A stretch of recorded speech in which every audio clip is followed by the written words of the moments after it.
Fala galera, Mago Drago na área. Comenta, compartilha, faz o que você quiser, escreve alguma coisa, dá joinha, escreve aí pra gente, pra você me subir meu vídeo, valeu? Então o que eu queria falar sobre hoje? Eu queria te falar pra você hoje como que era visto a Goécia Salomônica na Idade Média. Sabe, a magia nessa época era uma coisa não era proibida. Porém, a Goécia Salomônica ela era escondida entre o clero, o submundo do clero e da elite, porque elas pegavam essas informações para estudar. Então, como que a Goécia você precisa ter um conhecimento de astronomia, todas as ciências em modo geral, você tem que ser um acadêmico.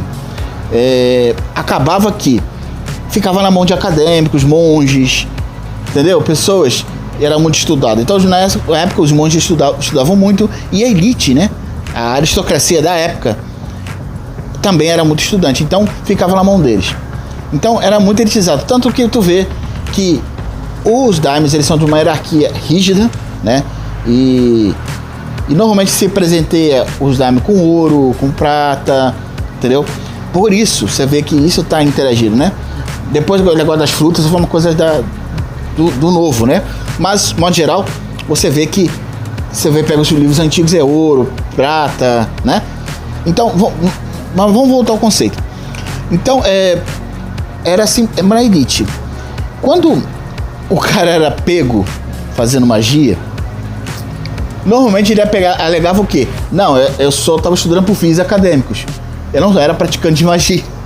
Então sempre escapava da fogueira, né? Da Inquisição da época. Então, normalmente era muito difícil você ver um mago que fosse pego na fogueira nessa época, que era da elite. Porém, você ia ver muito camponesas, né? E pessoas que não tinham estudo, porque na época as mulheres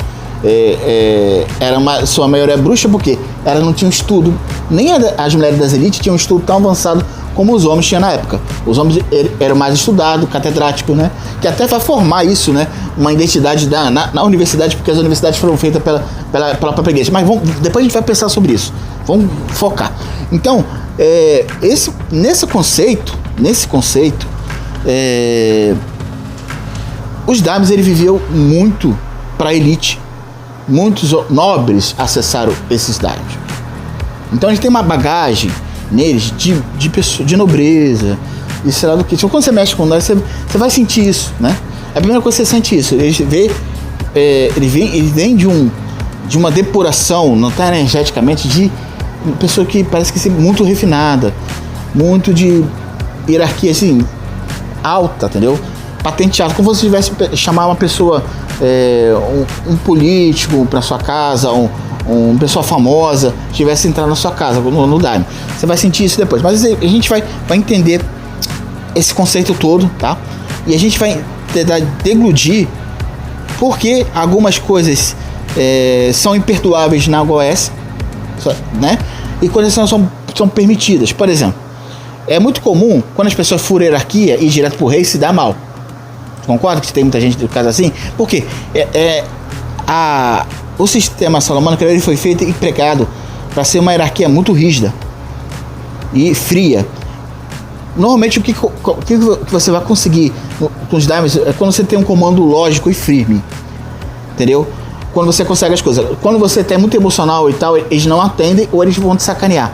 Se você mostrar medo, eles vão te sacanear. Se você tem que mostrar uma firmeza, tipo comandante, mas sim respeitando ele como um parceiro, não como imprecação, né? Porque a imprecação também é um jeito também de disfarçar que você tem medo de uma pessoa, né? Porque você está imprecando com a pessoa, né? Você tem medo dela. Então aí não é uma parceria. Então você está como hoje, o perfil muito dos daimyos enxergam na gente é como se fosse um empresário.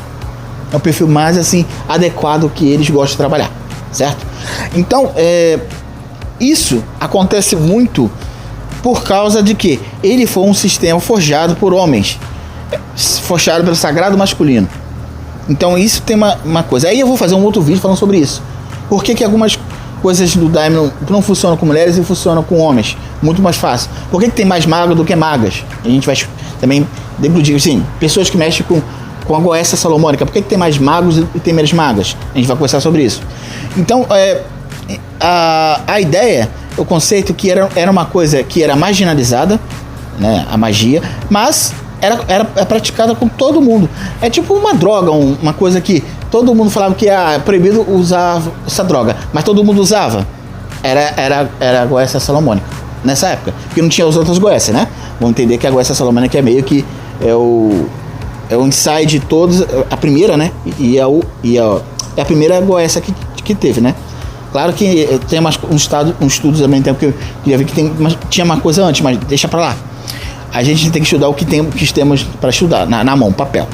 A gente não pode especular. Mas você sente que isso. Então, essa é uma energia de sagrado masculino. Geralmente a gente for falar assim, tá? Ah, mas a mulher não pode mexer? Pode, com certeza, ela pode. Mas entenda isso. Mas a gente vai ficando por aqui, um forte abraço. Vamos no próximo vídeo e valeu!